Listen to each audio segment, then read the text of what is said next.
আমি আপনাকে দুনিয়ার মধ্যে রহমত স্বরূপ পাঠিয়ে দিয়েছি। ওয়া আরসালনাকা ইল্লা রাহমাতাল লিল আলামিন। হে নবী, আপনি দুনিয়ার মধ্যে যে যাইবেন, আপনি দুনিয়ার মধ্যে রহমত হিসেবে যাইবেন। আপনি কাফিরদের জন্য রহমত, আপনি মুমিনদের জন্য রহমত, আপনি মুসলমানদের জন্য রহমত, আপনি বেঈমানদের জন্য রহমত, আপনি হিন্দুদের জন্য রহমত, আপনি সবার জন্য রহমত, আপনি পশু পাখি সব জিনিসের জন্য আপনি রহমত। আমি আপনাকে রহমত হিসেবে দুনিয়ার মধ্যে পাঠাইতেছি, পরিচয় করতেছি। তো রব্বুল আলামিন বলেন, আমার হাবিবকে যখন আমি দুনিয়ার মধ্যে পাঠাইলাম এবং হাবিবকে বলে দিয়েছি যে ওমা আরসালনাকা ইল্লা রাহমাতাল লিল আলামিন, হে রাসূল, আপনি যে দুনিয়ার মধ্যে যাইতেছেন, আপনি রহমত হিসেবে দুনিয়ার মধ্যে যাইতেছেন। তো রাসূল আকরাম সাল্লাল্লাহু আলাইহি ওয়াসাল্লাম বলেন, আমি যখন দুনিয়ার মধ্যে আসলাম, কাফের বেঈমান মুশরিকরা আমাকে দেখে অনেক খুশি হলো। ওরা আমাকে অনেক মহব্বত করতেন, ভালোবাসতেন। আমি রাসূলকে তারা অনেক বিশ্বাস করতেন, অনেক মহব্বত করতেন। রাসূলকে কাফের বেঈমান মুশরিকরা কিরকম মহব্বত করত, কিরকম ভালোবাসত, সিরাজুল কিতাবের মধ্যে লেখেন, কাবা শরীফের দেওয়ালে হজরে আসওয়াদ ছিল। হজরে আসওয়াদ মানে কালো পাথর। এটা আল্লাহর নবী হযরত আদম আলাইহিস সালাতু ওয়াস সালাম জান্নাত থেকে সঙ্গে করে নিয়ে এসেছিলেন। তো কোন এক সময় কাবা শরীফের কাজ করবে, তো এই হজরে আসওয়াদ কিছুদিনের জন্য সরিয়ে রাখা হইল, অন্য জায়গার মধ্যে রাখা হইল। কাবা শরীফের কাজ যখন শেষ হইল, তো এই হজরে আসওয়াদ পাথরটা আবার জায়গা মতো কে রাখবে তা নিয়ে অনেক ঝগড়াঝাটি শুরু হয়ে গেল। বলে যে মক্কার মধ্যে বড় বড় গোত্রের বড় বড় মানুষরা বলতেছে যে আমি হজরে আসওয়াদ আগের জায়গার মধ্যে রাখবো।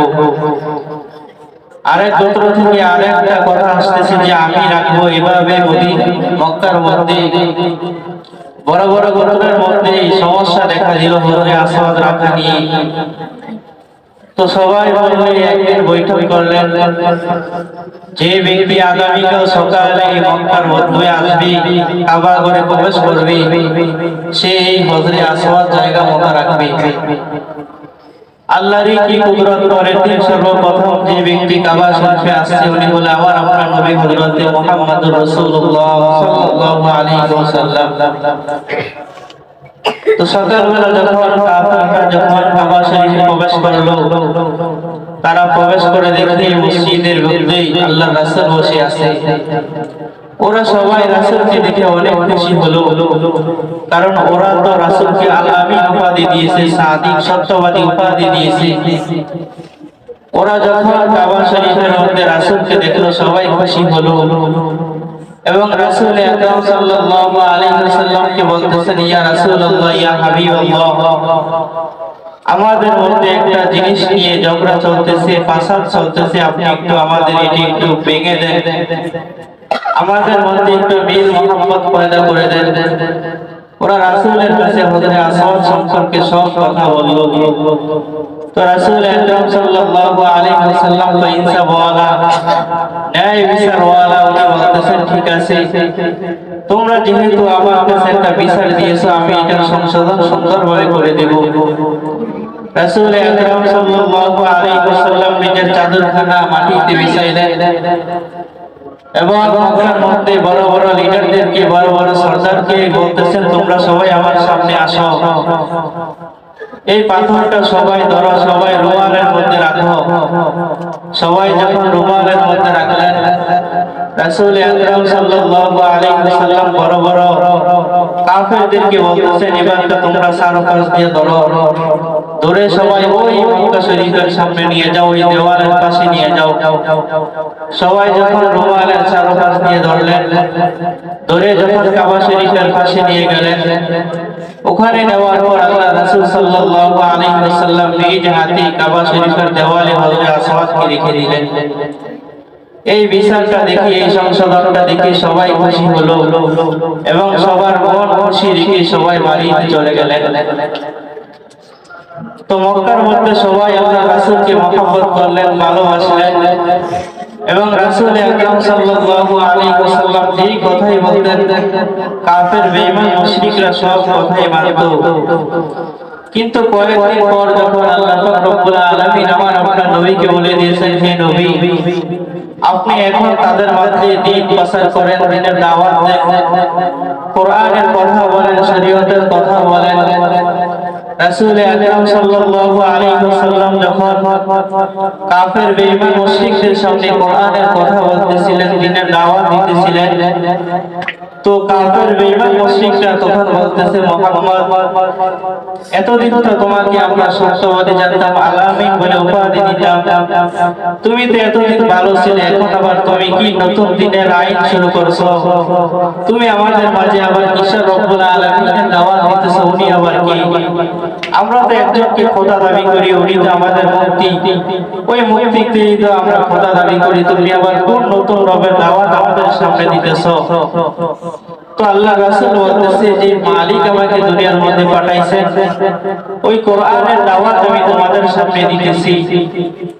সিরাতের মধ্যে লেখে ওই দিনকার থেকে কাফের বেঈমান মুশরিকরা রাসূল আকরাম সাল্লাল্লাহু আলাইহি ওয়াসাল্লামকে কষ্ট দেওয়া শুরু করলো।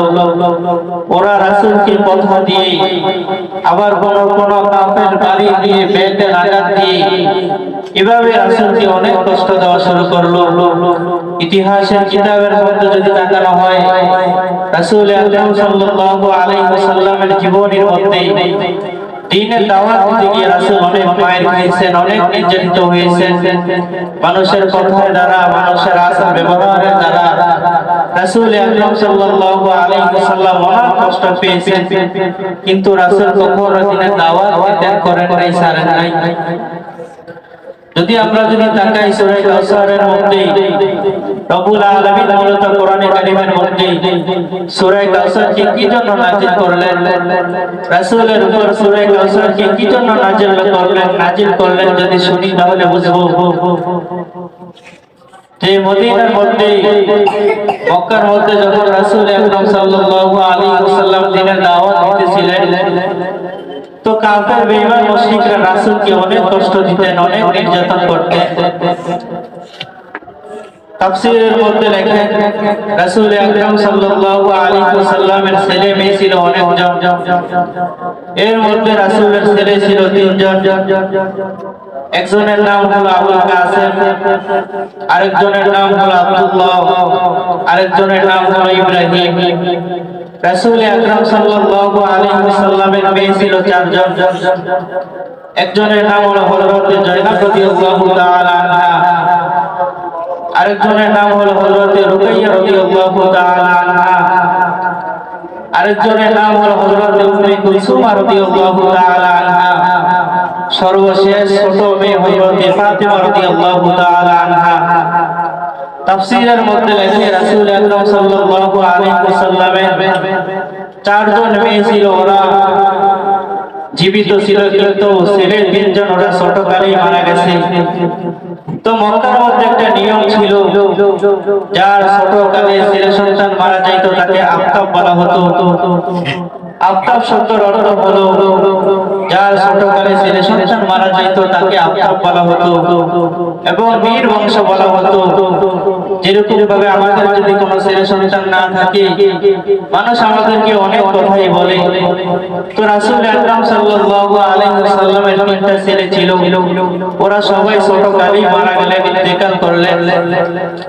তো কাফের বেঈমান মুশরিকরা এগুলা দেখে হাসাহাসি করত, রাসূলকে অনেক কষ্ট দিত এবং আফতাব বলে ডাকতো, নির্বংশ বলে ডাকতো।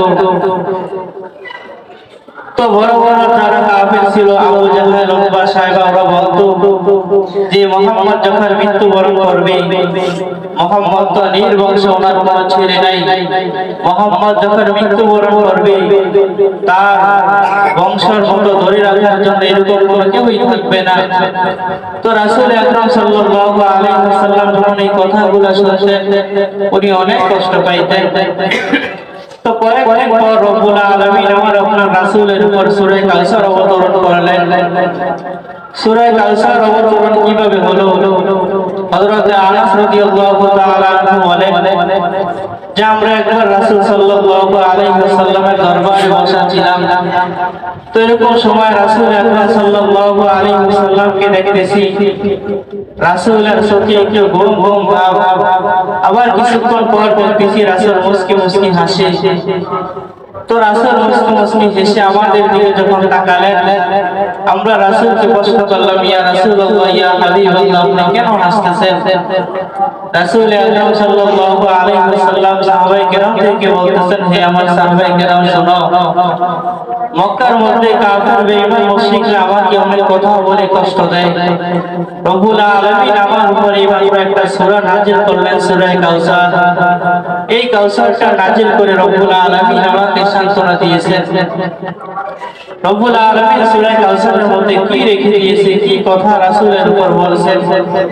রব্বুল আলামিন সূরা কাউসারের মধ্যে বলে, ইন্না আতাইনাকাল কাউসার, হে রাসূল আমি অবশ্যই আপনাকে কাউসার দান করেছি।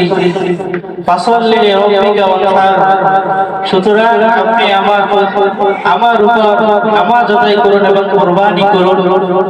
ইন্না শানিআকা হুয়াল আবতার, নিশ্চয়ই তারা আপনার শত্রু, তারাই হলো শিকড় কাটা। ওই যে কাফের বেঈমান মুশরিক আল্লাহর রাসূলকে বলতেন রাসূলের কোনো ছেলে সন্তান নাই, তারা কষ্ট দিত। রব্বুল আলামিন যেন এইটাই বলে দেন যে ইন্না শানিআকা হুয়াল আবতার, যারা আপনাকে কষ্ট দেয় তারাই হলো শিকল কাটা, তাদের মূলে সমস্যা। তো আল্লাহ রাসূল যখন এই সূরা কাউসার ওনার উপর অবতরণ হলো, রাসূল আকরাম সাল্লাল্লাহু আলাইহি ওয়াসাল্লামকে আল্লাহ তাআলা সান্ত্বনা দিয়েছেন, আপনি কোনো পেরেশান হবেন না, চিন্তিত হবেন না, আমি আপনার উপর সূরা কাউসার অবতরণ করছি আপনাকে সান্ত্বনা দেওয়ার জন্য। রাসূল আকরাম সাল্লাল্লাহু আলাইহি ওয়াসাল্লাম সাহাবায়ে কেরামদেরকে বলতেছেন, হে আমার সাহাবায়ে কেরাম, তোমরা কি জানো কাউসার কি? তো সাহাবায়ে কেরাম বলতেছে, ইয়া রাসূলুল্লাহ, ইয়া হাবিবাল্লাহ, এটা আল্লাহ এবং আল্লাহর রাসূলই ভালো জানে। তো রাসূল আকরাম সাল্লাল্লাহু আলাইহি ওয়াসাল্লাম বলতেছে, কাউসার হলো জান্নাতি কি নহর, কাউসার হলো একটা নহর, এটা হলো জান্নাতি। হাশরের ময়দানে আমি আমার উম্মতদেরকে এই কাউসার পান করাইব আমি রাসূলের নিজ হাতে। তাফসীরের মধ্যে লেখেন, হাশরের ময়দানে যখন আল্লাহ পাক রব্বুল আলামিন রাসূলকে বলবে, ইয়া রাসূলুল্লাহ, আপনি আপনার উম্মতদেরকে হাউজে কাউসারের পানি পান করান। তো রাসূল আকরাম সাল্লাল্লাহু আলাইহি ওয়াসাল্লামের সামনে যখন উম্মতরা আসবে, উপস্থিত হবে, রাসূল এক এক করে সবাইকে পানি পান করাইবেন। হঠাৎ করে রাসূল তাকিয়ে দেখবে যে ফেরেশতারা কিছু কিছু লোককে ঘাড় ধাক্কা দিয়ে বাইর করে দিতেছে। তো রাসূল আল্লাহ তাআলাকে বলবেন, হে আল্লাহ, আমার উম্মতদেরকে আপনি ফেরেশতারা কেন ঘাড় ধাক্কা দিয়ে বাইর করে দিতেছে, এর কারণ কি? তো আল্লাহ তাআলা বলবে, ইয়া রাসূলুল্লাহ, ইয়া হাবিবাল্লাহ, এগুলো হলো ওই সমস্ত লোক আপনি যখন দুনিয়ায় ছিলেন, দুনিয়াতে যখন আমি আপনাকে নিয়ে এসেছিলাম, আপনি যখন দুনিয়াতে ছিলেন না, ওরা আপনার দিনের মধ্যে কিছু কমতি করছে, কিছু জিনিস নতুন করে ঢুকাইছে, প্রবেশ করাইছে। ওরা হলো আপনার ওই সমস্ত লোক যারা দুনিয়ার মধ্যে বেদাত সৃষ্টি করেছে, দিনের মধ্যে বাড়াবাড়ি করছে। এজন্য আমি আল্লাহ তাআলা আজকে হাশরের ময়দানে ওদেরকে পৃথক করে দিতেছি। আজকে হাউজে কাউসার থেকে ওদেরকে আমি আলাদা করে দিতেছি। আজকে শুধু হাউজে কাউসার আপনার হাতে পান করবে কারা? যারা দুনিয়ার মধ্যে অনেক কষ্ট করছে, আপনার দিন দিয়ে প্রাধান্য দিয়েছে, আপনি যেভাবে দিন দিয়ে রেখে এসেছেন দুনিয়ার মধ্যে তারা সুন্দরভাবে আদায় করছে, ওরাই আজকে হাউজে কাউসারের পানি পান করবে। আর বাকি মানুষগুলোকে আমি আলাদা করে দিতেছি। এই কথাটা শোনার পর রাসূল বলবে, হ্যাঁ আল্লাহ, আপনি ওদেরকে আলাদা করে দেন যারা আমি দুনিয়ার না থাকা অবস্থায় দিনের মধ্যে বাড়াবাড়ি করছে, দিনের মধ্যে ক্ষতি করছে, আমি রাসূলকে আঘাত দিয়েছি, মনে কষ্ট দিয়েছি, ওদেরকে আজকে আপনি আলাদা করে দেন। হাশরের ময়দানে তখন ওই মানুষগুলো আলাদা হয়ে যাবে, আর যারা থাকবে ওদেরকে রাসূল আকরাম সাল্লাল্লাহু আলাইহি ওয়াসাল্লাম নিজ হাতে হাউজে কাউসারের পানি পান করাইবেন। তাফসীরের মধ্যে লেখে, যে ব্যক্তি ওই দিন রাসূলের হাতে হাউজে কাউসারের পানি পান করবে, জান্নাতে ঢুকে পর্যন্ত তার আর কোনো সময় পানি তৃষ্ণা লাগবে না। কারণ এরকম একটা পানি, যেই পানি রব্বুল আলামিন এই পানির মধ্যে বরকত দান করেছেন, রহমত দান করেছেন। আর আল্লাহ তাআলা তো বলেই দিয়েছেন যে আমি আপনার উপর হাউজে কাউসার দান করেছি। এটা খুব বরকতময় পানি। এই পানি যে একবার পান করবে হাসরের ময়দানে আমি রব্বুল আলামিনের অনেক আযাব শুরু হবে। হাসরের ময়দানে আমি রব্বুল আলামিনের জাহান্নাম চিৎকার করতে থাকবে। হাসরের ময়দানে সমস্ত মানুষগুলো শুধু ইয়া নাফসি করতে থাকবে। ওই যে হাউজে কাউসারের পানিগুলো যারা পান করেছে ওরা শুধু টেনশনে, কোনো টেনশন ব্যতীত ওরা ওই হাসরের ময়দানে চলতে থাকবে। আর রব্বুল আলামিনকে বলতে থাকবে, আল্লাহ আপনার কাছে আমরা লাখ লাখ শুকরিয়া, আপনি যে আজকে আমাদেরকে আজকে জাহান্নাম থেকে মুক্তি দিলেন, এই হাসরের ময়দানের আযাব থেকে মুক্তি দিলেন। ওরা শুধু প্রশংসা করতে থাকবে আর রব্বুল আলামিনকে শুধু এই কথা বলতেই থাকবে। তো আল্লাহ রাসূল বলেন যে আল্লাহ তাআলা আমাকে যখন দুনিয়ার মধ্যে পাঠাইছে, আল্লাহ তাআলা আমাকে বলে দিয়েছে যে নবী আমি আপনাকে দুনিয়ার মধ্যে রহমত স্বরূপ দুনিয়ার মধ্যে পাঠাইছি। আল্লাহ রাসূল দুনিয়ার মধ্যে আসা মানে আমাদের জন্য রহমত। আল্লাহ রাসূল সাল্লাল্লাহু আলাইহি ওয়াসাল্লাম যখন মক্কার জমিনে জন্মগ্রহণ করলেন, তো মক্কার মধ্যে একটা সিস্টেম ছিল, একটা নিয়ম ছিল যে অনেক দূর দূর থেকে মহিলারা এসে মক্কার জমিনে এরকম ভাবে শিশু সন্তানদেরকে তালাশ করতেন, ওদেরকে দুধ পান করাইতেন, এর বিনিময়ে কিছু টাকা হাদিয়া পাইতেন। তো কিতাবের মধ্যে লেখে যে তায়েফ শহর থেকে অনেক কাফেলা মক্কার জমিনে আসছে শিশু বাচ্চাদেরকে দুধ পান করানোর জন্য। অনেক কাফেলা, অনেক মহিলারা, অনেক ছেলেরা একটা শিশু বাচ্চাকে দুধ পান করানোর জন্য যখন মক্কার উদ্দেশ্যে রওনা করলো, এর মধ্যে আরেকজন মহিলা ছিল হযরতে হালিমা সাদিয়া রাদিয়াল্লাহু তাআলা আনহা। উনিও ছিলেন, উনি ওনার স্বামীকে নিয়ে একটা বাহন নিয়ে রওনা করলেন মক্কার উদ্দেশ্যে। ওনাদের সমস্ত মানুষের একটা টার্গেট হলো, আমরা যখন মক্কাতে যাব, মক্কাতে গিয়ে আমরা একটা শিশু আনবো, ওনাকে দুধ পান করাইবো এবং এর বিনিময়ে কিছু টাকা আমরা ওনাদের থেকে নিব। আগে এরকম মক্কার সিস্টেম ছিল। তো সবাই যখন ভালো ভালো বাহন নিয়ে ওনাদের পরিবারকে নিয়ে মক্কার জমিনে আগে আগে পৌঁছে গেলেন এবং যত শিশু বাচ্চা ছিল ওদেরকে নিয়ে আবার তায়েফের উদ্দেশ্যে রওনা করলেন। কিন্তু হালিমা সাদিয়া বলে, আমার বাহনটা এরকম দুর্বল, এই বাহন কিছু দূর আগায়, আবার কিছু দূর পিছ নামে, আবার একটু বিশ্রাম নেয়, আবার একটু বসে। আমি মক্কায় পৌঁছতে অনেক দেরি হয়ে গেল। আমি যখন সবার শেষে মক্কায় পৌঁছলাম, আমি গিয়ে দেখতেছি যে সমস্ত মানুষগুলা, যতগুলা শিশু ছিল সব শিশুকে নিয়ে আসলো। শুধু মক্কার জমিনে শুধু একটা শিশুই আছে, ওনার নাম হলো হযরত মুহাম্মদুর রাসূলুল্লাহ সাল্লাল্লাহু আলাইহি ওয়াসাল্লাম। তো আমি যখন ওনার ঘরের মধ্যে প্রবেশ করলাম, আমি যখন মুহাম্মদ নামের ব্যক্তির মার সাথে কথা বলতেছিলাম, ওনার মার নাম হলো আমেনা। তো আমেনা আমাকে বলতেছে, হে হালিমা সাদিয়া শুনো, আমার এই মুহাম্মদ হলো এতিম বাচ্চা। আমার মুহাম্মদের বাবা 6 মাস আগে, মুহাম্মদ দুনিয়ায় আসার আগে 6 মাস আগে উনি মৃত্যুবরণ করছে, দুনিয়া থেকে চলে গেছে। তো মক্কার জমিনে সবাই শিশু বাচ্চাকে নেয়, এর বিনিময়ে কিছু টাকা দেয় দুধ পান করার বিনিময়ে। তুমি যদি আমার মুহাম্মদকে নেও তাহলে বিনা পয়সায় নিতে হবে। আমি যে তোমাকে বিনিময়ে টাকা দেব, আমার থেকে কোনো টাকা নাই। যদি আমার ছেলেকে তুমি নিতে হয় তাহলে এভাবেই তুমি নেও, এর বিনিময়ে আমি তোমাকে কোনো টাকা দিতে পারবো না। তো হালিমা সাদিয়া ওনার স্বামীকে বলতেছেন, স্বামী ওই তায়েফ শহর থেকে এত দূরে মক্কার জমিনে যখন আসলাম, কোনো ছেলেই তো পাইলাম না। একটা ছেলে শুধু আছে, দুধ পান করাইতে পারবো ঠিক, কিন্তু এর বিনিময়ে আমরা কোনো টাকা পাবো না, এখন কি করবো? তোমার স্বামী বলতেছে, ঠিক আছে, যেহেতু তায়েফ শহর থেকে এত কষ্ট করে আসলাম মক্কার জমিনে, যেহেতু আর কোনো ছেলে সন্তান নাই, তাকে নিয়ে নাও। হালিমা সাদিয়া বলে, আমি যখন মুহাম্মদের ঘরে প্রবেশ করলাম, আল্লাহর রাসূলের চেহারার মধ্যে তাকাইলাম। আমি একবার রাসূলের চেহারার দিকে তাকাই, আরেকবার আমি চাঁদের দিকে তাকাই। আমি একবার রাসূলের চেহারার দিকে তাকাই, আরেকবার সূর্যের দিকে তাকাই। আমার থেকে মনে হয় ওই চাঁদের থেকে সূর্যের থেকে রাসূলের চেহারা বেশি সুন্দর। আমি যখন রাসূলকে কোলে নিলাম, বুকের সাথে জড়াইলাম, মনে হয় আমি আমার ওই সময়ের থেকে আমার মধ্যে এরকম একটা রহমত সৃষ্টি হয়ে গেল, এরকম একটা আমার দিনটা শান্তি হয়ে গেল।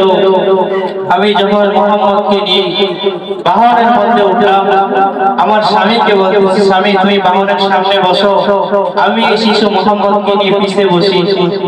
কিতাবের মধ্যে লেখে যে হালিমাতুস সাদিয়ার জামাই যখন সামনে ওই বাহনের সামনে যখন বসছে, তখন বাহন আর বসা থেকে উঠে না, উনি বসেই রয়েছে। হালিমাতুস সাদিয়া বলে, স্বামী তুমি একটু নামো, আমি সামনে গিয়ে দেখি বাহন উঠে কিনা। হালিমাতুস সাদিয়া যখন সামনে বসে, ওনার স্বামী যখন পিছনে বসে, তখন বাহন বসা থেকে আস্তে উঠে গেছে। রব্বুল আলামিন যেন এখানে বুঝাইতে চাইছে যে আমার রাসূল থাকবে পিছে, তুমি থাকবে সামনে, এটা কখনো সম্ভব নয়। আমার রাসূলকে সামনে দাও, তুমি পিছে আসো। রাসূল যখন সামনে বসছে, এই বাহন তখন এরকম স্পিরিটে চলা শুরু করছে। হালিমাতুস সাদিয়া বলে, আমরা যখন আসার সময় তায়েফ শহর থেকে মক্কায় যখন আসলাম, এই বাহন কতবার ফিরেছে, রাস্তার মধ্যে কতবার বসে গেছে, কত দুর্বল ছিল। কিন্তু যখন আল্লাহর রাসূল যখন মুহাম্মদ যখন এই বাহনের মধ্যে উঠলো, আমি হালিমাতুস সাদিয়া দেখতেছি বাহন এত জোরে চলতেছে, এত জোরে চলতেছে। ওই যে আমাদের সাথে তায়েফ শহর থেকে যে কাফেলাগুলো আসছিল, ওরা যে শিশু বাচ্চাকে নিয়ে আবার তায়েফের উদ্দেশ্যে রওনা করছে, আমরা ওদের আগে আবার তায়েফের শহরে প্রবেশ করে ফেলেছি।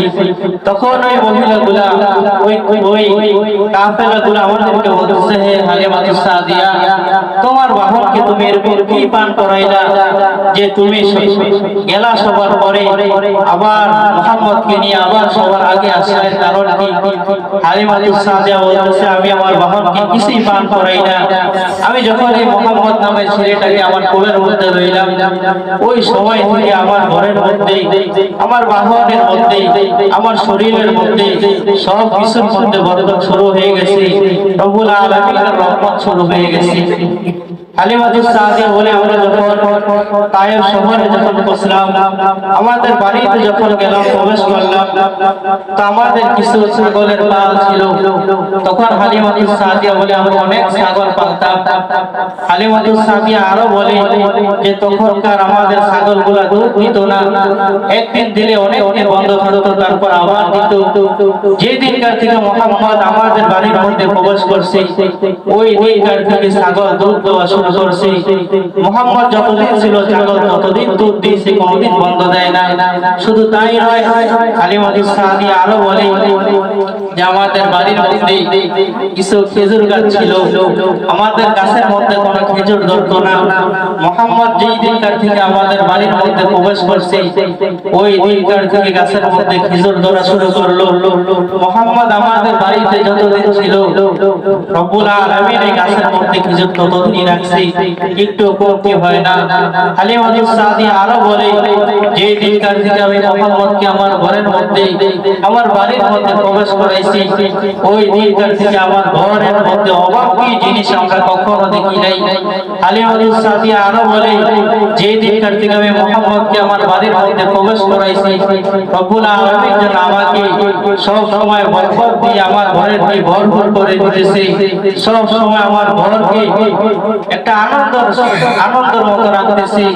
তো হালিমাতুস সাদিয়া বলে, আমার আরেকজন ছেলে ছিল আব্দুল্লাহ, তো কোন বর্ণনায় ওনার নাম আরেকটা আসে, তো বেশি রিওয়ায়াতে আব্দুল্লাহ আসে। হালিমাতুস সাদিয়া বলে যে মুহাম্মদ সবসময় আমার ডান পাশের স্তন থেকে দুধ পান করতেন, আর আমার যে ছিল আব্দুল্লাহ, উনি বাম পাশের দুধ থেকে, বাম পাশের স্তন থেকে দুধ খাইতেন। তো আমি মুহাম্মদের একটা ইনসাফ সবসময় দেখছি যে মুহাম্মদ সবসময় ওনার ডান পাশের দুধ থেকে উনি দুধ খাইতেন, উনি কখনো বাম পাশের দুধের দিকে তাকাইতেন তো দূরের কথা, মুখ মুখ দিতেন না। হালিমাতুস সাদিয়া বলে রাসূল যেরকম ইনসাফওয়ালা, জানো রাসূল যেরকম রহমতওয়ালা, এরকম রাসূল হলো ন্যায় বিচারওয়ালা। হালিমাতুস সাদিয়া বলে আমার একটা মেয়ে ছিল সায়বা, উনি একদিন রাসূলকে নিয়ে ওই যে ছাগল চড়ানোর জন্য যখন দৌড়ে চলে গেল, সাহেবা বলে আমি সব সময় যখন ছাগল চড়াইতেছিলাম তো ছাগল কোনোদিন পেট পুরে কোনোদিন পেট পুরে না, তো ছাগল কোনোদিন মানুষের ক্ষেতের মধ্যে মুখ দেয়, আবার কোনোদিন ছাগল হারিয়ে যায়। এজন্য আমার মা হালিমাতুস সাদিয়ার কাছে আমি অনেক দিন বকা খাইছি। এই কারণে যে দিনকার থেকে মুহাম্মদ নামের ব্যক্তি যখন আমাদের বাড়িতে প্রবেশ করছে, হালিমাতুস সাদিয়া বলে ওই দিনকার থেকে আমি আর ছাগলের সাথে হাঁটা লাগে না, ছাগলই আমার সাথে হাঁটা শুরু করে। আমি একদিন আমার মাকে বলতেছি যে আম্মা যান আমার সাথে একটু আল্লাহ রাসূলকে দেন, একটু মুহাম্মদ নামের দেন, ওই ব্যক্তিটাকে আমার সাথে একটু দেন, আমার ভাই একটু আমার সাথে দেন, আমি একটু আমার ভাইকে নিয়ে একটু ছাগল চড়াইতে যাই। হালিমাতুস সাদিয়া বলতেছে হায় রে মেয়ে, তুই তো ছাগলের খোঁজ খবর রাখতে পারিস না ভাই, মুহাম্মদ আমার ছেলের খোঁজ খবর তুই কিভাবে রাখবি? তো ওনার বোন যখন ওনাকে নিয়ে ওই যে ছাগল চড়ানোর জন্য যখন চলে গেলেন মরুভূমির মধ্যে, হালিমাতুস সাদিয়া বলে যে আমার মেয়ে যখন মুহাম্মদকে নিয়ে যখন মরুভূমির মধ্যে চলে গেল, ওনার বোন সাহেবা বলতেছে আমি যে আমার ভাইয়ের চেহারার দিকে তাকিয়ে রয়েছি, আমি এখান দিয়ে যে আমি ছাগল চড়ানোর জন্য আসছি এগুলো আমি সব ভুলেই গেছি। কিছুক্ষণ পর আমি আশ্চর্য হয়ে গেলাম, আমি দেখতেছি আমি যেরকম ভাবে আমার ভাইয়ের চেহারার দিকে এই মুহাম্মদ নামের ব্যক্তির দিকে তাকিয়ে রয়েছি, আমার সামনে যতগুলো ছাগল ছিল ওরা সবাই কোনো জায়গার মধ্যে যায় না, ওরা রাসূলের দিকে তাকিয়ে রয়েছে, রাসূলের চেহারার দিকে তাকিয়ে রয়েছে। তো রাসূল আকরাম সাল্লাল্লাহু আলাইহি ওয়াসাল্লাম এরকম একজন লোক ছিল যে সবাই তাকে মুহাব্বত করতেন, ভালোবাসতেন, কিন্তু কাফের বেঈমান মুশরিকরা আল্লাহর রাসূলকে অনেক কষ্ট দিতেন, অনেক নির্যাতন করতেন। হালিমাতুস সাদিয়ার মেয়ে হযরত সায়মা রাদিয়াল্লাহু তাআলা আনহা বলেন যে রাসূল যে রহমতের নবী, রাসূল যে মায়ার নবী, শুধু তাই নয় রাসূলের মধ্যে সমস্ত সিফাতগুলো ছিল। হযরত সায়মা রাদিয়াল্লাহু তাআলা আনহা বলেন রাসূলের শেষ বয়সে রাসূল আকরাম সাল্লাল্লাহু আলাইহি ওয়াসাল্লাম একটা যুদ্ধ করেছিলেন, হুনাইনের যুদ্ধ। এই যুদ্ধের মধ্যে রাসূল বিজয় গ্রহণ করেছেন। সাহাবায়ে কেরামদেরকে নিয়ে রাসূল একটা জায়গার মধ্যে বিশ্রাম করার জন্য যখন গেলেন, সাহাবায়ে কেরাম রাসূলের জন্য একটা তাঁবু টাঙালেন। রাসূল তাঁবুর মধ্যে যখন আরাম করতেছিলেন তো কিছুক্ষণ পর একটা মহিলা বোরকা পরিহিত মহিলা সাহাবায়ে কেরামদেরকে বলতেছেন হে আমার সাহাবায়ে কেরাম, এই জায়গার মধ্যে কি মুহাম্মদ নামের কোন ব্যক্তি আছে? তখন সাহাবায়ে কেরাম বলতেছে হ্যাঁ মুহাম্মদ নামের ব্যক্তি তো আছে, উনি তাঁবুর মধ্যে বিশ্রাম করতেছে, এখন ওনাকে ডিস্টার্ব করা যাবে না, তুমি পরে এসে চলে যাও। তখন হযরত সাহেবা বলতেছে না এখনই আমার ওনাকে দরকার, তুমি একটু যাও গিয়ে বলো একটা মহিলা তোমার সাথে দেখা করতে চায়, তুমি আমার নামটা শুধু বলবা। তো সাহাবায়ে কেরাম রাদিয়াল্লাহু তাআলা যখন এই কথা শুনলেন, ওই সাহাবী রাসূলের তাঁবুর মধ্যে গিয়ে বলতেছে ইয়া রাসূলুল্লাহ, একটা মহিলা আপনার সাথে দেখা করতে চায়, ওনাকে কি ভিতরে আসতে দিব? রাসূল বলতেছে এখন আমার বিশ্রামের সময়, এখন আমি কোনো মহিলার সাথে দেখা করতে পারবো না, আমাকে চলে যেতে বলো। তখন ওই সাহাবী বলতেছে ইয়া রাসূলুল্লাহ, ওই মহিলা ওনার পরিচয় দিয়েছে, ওনার নাম নাকি সায়মা। আল্লাহর রাসূল যখন এই কথাটা শুনলেন, আল্লাহর রাসূল সঙ্গে সঙ্গে বলতেছেন হ্যাঁ ওই মহিলাকে আসতে বলো। ওই মহিলা যখন রাসূলের দরবারে গেলেন আর বলতেছেন যে মুহাম্মদ তুমি কি আমাকে চিনো? আমি হলো তোমার দুধ বোন সায়মা, ওই যে ছোটকালে আমার বাড়িতে আমার মা তোমাকে আনছিল দুধ বোন করানোর জন্য, আর আমি যে তোমাকে ছাগল চড়ানোর জন্য মরুভূমির মধ্যে নিয়ে যাইতাম, আমি হলো তোমার ওই বোন সায়মা। তো রাসূল আকরাম সাল্লাল্লাহু আলাইহি ওয়াসাল্লাম বলতেছে বোন তুমি আমার বাড়িতে কেন আসলা, আমার এই যুদ্ধের ময়দানে তুমি কেন আসলা? রাসূল ওই সায়মা বলতেছে যে ইয়া রাসূলুল্লাহ আমি শুনছি হুনাইনের যুদ্ধ নাকি আপনি 6000 কাফেরদেরকে বন্দী করে রেখেছেন। ওই 6000 কাফেরের মধ্যে আমার জামাইও আছে। আপনার কাছে আমি আসছি আমার জামাইকে একটু ছেড়ে দেওয়ার জন্য। রাসূল যখন এই কথা শুনলো, ওনার জামাইকে সঙ্গে সঙ্গে ছেড়ে দিলেন এবং 6000 কাফেরদেরকে সঙ্গে সঙ্গে আজাদ করে দিলেন। তো হালিমাতুস সাদিয়ার মেয়ে হযরত সাইমা রাদিয়াল্লাহু তাআলা আনহা বলতেছেন,